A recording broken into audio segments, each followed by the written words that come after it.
Hello everyone, we are the third reporter and we're going to report the pricing issues in channel management. Anatomy of channel pricing strategy. Participants at the various levels in the channel each want a part of the total price, the price paid by the final buyer, sufficient to cover the cost and provide a desired level of profit. Performance of the channel members may be significantly impacted by pricing decisions. A higher level of collaboration can be anticipated if channel members believe that the manufacturer's pricing plan aligns with their own objectives. So basically, the participants of the channel members will make a price that can cover the cost so that they can earn their desired profit. Guidelines for developing effective channel pricing strategies. There are 8 guidelines, but I am going to discuss the first and the second one guidelines. First, each efficient reseller must obtain unit profit margins in excess of unit operating cost. A channel members needs a margin so that they can cover all the costs for selling a product. And one of the often used profitability statistics to determine how profitable a business or line of business is profit margin. It displays the proportion of sales that have generated profits. Second, each class of reseller margins should vary in raw proportion to the cost of the functions the reseller performs. Channel manager would like to set margins so that they would vary in proportion to functions done by other channel members. Exercising control in channel pricing. The manufacturer's pricing strategies often require channel member support and cooperation if they are to be implemented effectively.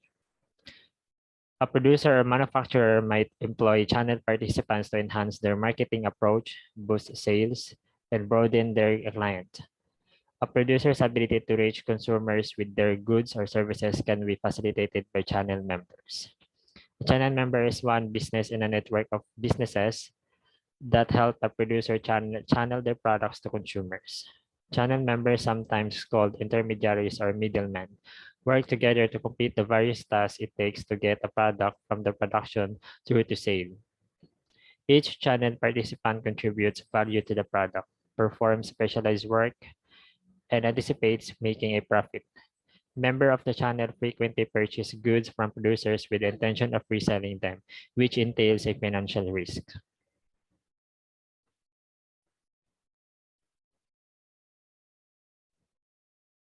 Good day everyone, I am Jody Mia Cruza and I'll be reporting the second and third issues in channel pricing, which is changing price policies and passing price increases through the channel.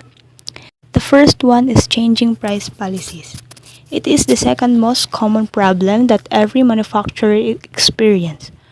Pricing is the most important element in the 4Ps because it is the only element that generates revenue, but because it is flexible, it can be changed anytime.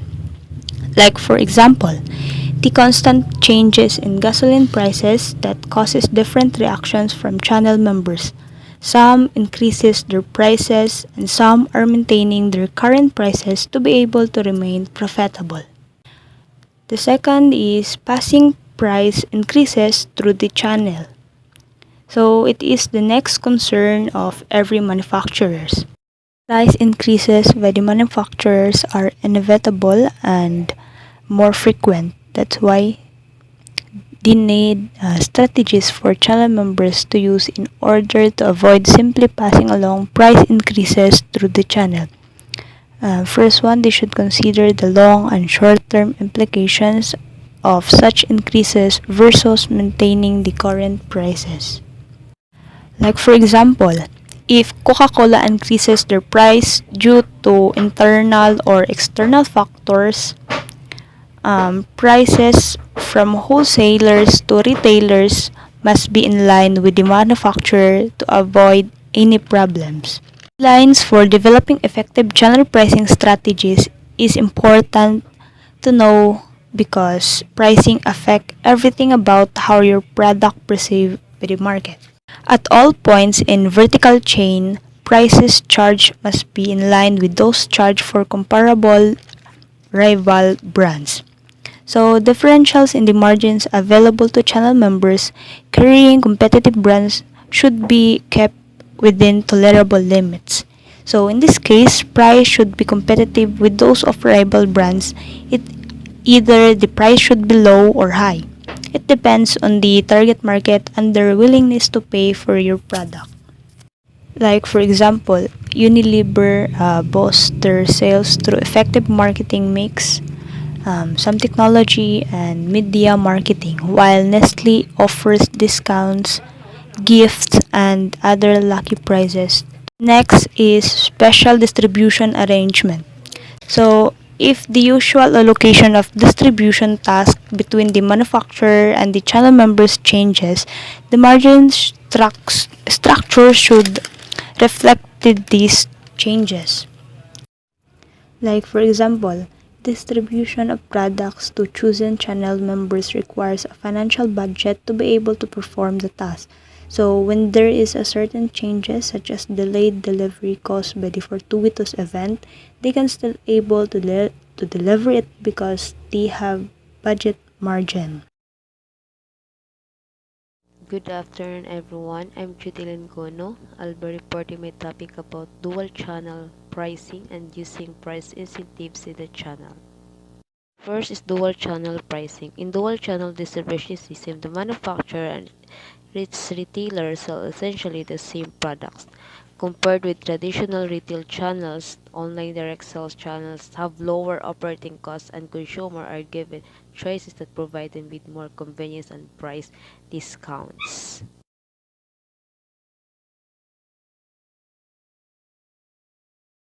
Example, from the manufacturer to the retail price, the price increases. Guidelines. Development guidelines means the general criteria, parameters, and policies relating to the project are established by the developer with the assistance of the manager, as the same may be modified from the time to time. Margins allowed to any type of reseller must be conformed to the conventional percentage norms unless a very strong case can be made for departing from the norms. Variation in margins on individuals, models, and styles of a line are permissible and expected. They must, however, vary around the conventional margin for the trade.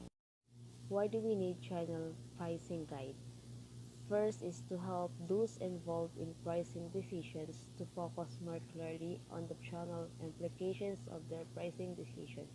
Second is to provide general prescriptions on how to formulate pricing strategies that will help promote channel member cooperation and minimize conflict.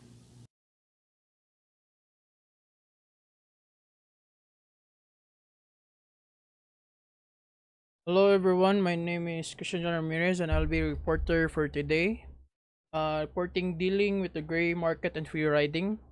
So what is gray market and free riding?